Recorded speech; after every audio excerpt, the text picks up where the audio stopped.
बिस्मिल्लाहिर्रहमानिर्रहीम। अस्सलाम वालेकुम नाज़रीन सामीन, मैं हूँ Shumaila Aziz, speech therapist, psychologist. Welcome to my YouTube channel. अभी आपसे मैं जिस टॉपिक के बारे में डिस्कस करने लगी हूँ और जो एक सब्जेक्ट है पूरा, और उसके बारे में हम डिस्कस करते रहेंगे नेक्स्ट वीडियोस में। उसमें इसमें मेरे दो जो हैं डिपार्टमेंट हैं, साइकोलॉजी भी है, स्पीच थेरेपी भी है। और साइकोलॉजी जो है वो रिलेट करती है स्पीच थेरेपी से, और स्पीच थेरेपी जो है वो रिलेट करती है साइकोलॉजी से। अभी जिस टॉपिक के बारे में आपको डिस्कस करने लगी हूँ कि नफ्सियाती बीमारियाँ क्या होती हैं और इनका इलाज क्या है और उनकी वजूहात क्या हैं, क्या होती है इसमें। इसको मेंटल इलनेस भी बोलते हैं, ब्रेन की फंक्शनिंग का अपसेट होना भी बोलते हैं, मेंटल हेल्थ भी बोलते हैं, और साइकोलॉजिकल फैक्टर्स का इन्वॉल्व होना सोशल सर्कमस्टेंसेस में, ये भी एक टाइप है मेंटल इलनेस की। इसमें बहुत सारे प्रॉब्लम्स हैं, प्रॉब्लम्स उनको फेस करना पड़ते हैं सोशलाइजेशन में। सबसे पहला जो प्रॉब्लम है वो है डिप्रेशन। डिप्रेशन कैसे लीड करता है? Anxiety, stress, depression. डिप्रेशन में बहुत सारी चीज़ें आ जाती हैं। आप किसी भी डॉक्टर के पास जाएं, किसी मालिज के, किसी हकीम के, किसी तबीब के पास जाएं, उसका फर्स्ट क्वेश्चन आपसे यही होगा कि आपको भूख लगती है, आपको नींद आती है, आपका स्किन जो है वो ग्लोइंग है, आपका स्किन डिजीज़ तो नहीं है, कोई आपके स्किन के इश्यूज़ तो नहीं आ रहे। तो इट मीन्स कि आपकी मेंटल हेल्थ जो है और जहनी सेहत वो डिस्टर्ब हो रही है। अगर आपको प्रॉब्लम आ रहा है, मतलब आपको नींद सही नहीं आ रही, भूख, अगर आपको भूख लगती है तो इट मीन्स कि ये एक अच्छा साइन है, आपको भूख लगना। और आपका ये बोथ बॉडी फंक्शनिंग जो है ये रिलेट कर रही है हमारे माइंड से, और हमारा जो माइंड है वो रिलेट कर रहा है हमारी बॉडी से, बॉडी फंक्शनिंग से। दोनों आपस में कनेक्टेड हैं।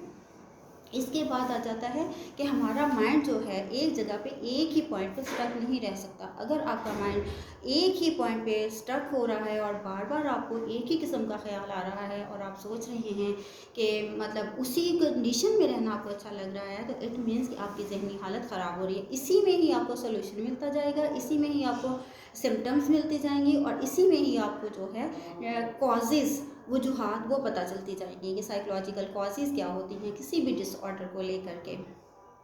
किसी एक पॉइंट पे फोकस ना करना, फोकसिंग ना होना, बार बार ख्यालात का आना। अगर आपको बहुत ज़्यादा गुस्सा आ रहा है, गुस्सा आना ठीक है, अगर आपको गुस्सा आ रहा है और आप उसको निकाल देते हैं तो ये भी ठीक है। अगर आप दिल में बात नहीं रखते और बात आपकी जो है वो आप कह देते हो तो इट्स ओके, ये भी ठीक है किसी हद तक। अगर आप इसके ऑपोजिट जा रहे हो कि आप कीना परवर बन रहे हो, कि आप बार बार एक ही पॉइंट को सोच रहे हो, तो ये बात जो है वो आपको साइकोलॉजी की तरफ, साइकोलॉजिकल डिसऑर्डर की तरफ लेकर जा रही है। आपकी यहाँ पे जहनी हालत जो है डिस्टर्ब हो जाती है।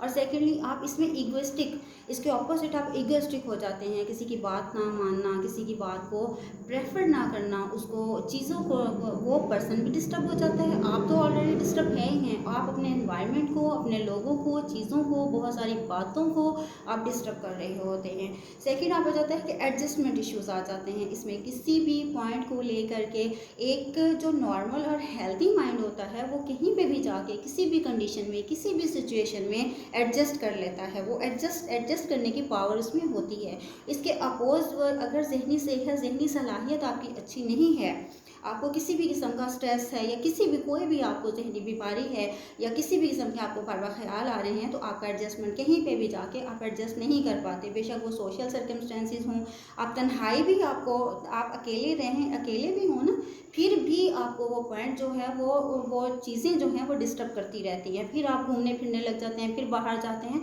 मतलब आपका माइंड जो है वो आपको पिंचिंग माइंड बन जाता है। आपको एक चूंटियाँ काटना जिसे बोलते हैं, एक चूंटियाँ काट रहा होता है। तो इस तरह की कंडीशन आ जाती है। लेवल, लेवल क्या है इसके लेवल ये है कि आप अपने पॉइंट ऑफ व्यू से सोचते हैं, अपने लेवल के अकॉर्डिंग देखते हैं। आप लोग खुद को देखते हो। इसमें ये है कि आप अगले के लेवल पे जाके बात नहीं कर रहे होते, जस्ट आप खुद को देख रहे हो कि मैं क्या हूँ, मैंने क्या करना है, मेरे प्रॉब्लम्स क्या हैं। बस अपने सेल्फ को प्रेफर करना है और अपने आप को प्रेफर करना है। ये इसका जो है ड्रॉबैक, सबसे ज़्यादा बड़ा ड्रॉबैक जो है वो यही है। उसके बाद आ जाता है कि आपके फेशियल एक्सप्रेशन। आपके फेशियल एक्सप्रेशन बता रहे होते हैं कि आप जो है डिस्टर्ब है, आपकी पर्सनैलिटी डिस्टर्ब है, आपका माइंड डिस्टर्ब है, आपके लोगों के बारे में आपकी क्या राय है, लोगों की क्या राय है आपके बारे में, आप कैसा सोचते हैं, सब चीज़ें जो है इन्वॉल्व हो रही होती है इसमें। सबसे मेन फैक्टर्स जो आते हैं वो वसवसा है, हार्म है, वहम है, बार बार ख्यालात का आना है, फियर फील करना है, किसी भी कंडीशन में जाकर किसी भी कंडीशन को ले करके उसको फियर फील करना जो है, ये इसकी बहुत बड़ी जो एक सिम्टम्स पाई जाती है पर्सन में। खुद भी नोट कर सकता है, और जो उसके ऑपोजिट लोग होते हैं वो ज़्यादा नोट कर रहे हैं। Thank you very much. अभी नेक्स्ट वीडियो जैसे जैसे मेरी आती रहेंगी आप लोग इसको सब्सक्राइब करिएगा, आपको इन्फॉर्मेटिव वीडियोस मिलेंगी, और इस स्पीच थेरेपी पे भी बात होगी और साइकोलॉजिकल डिसऑर्डर्स पे भी। Thank you so much.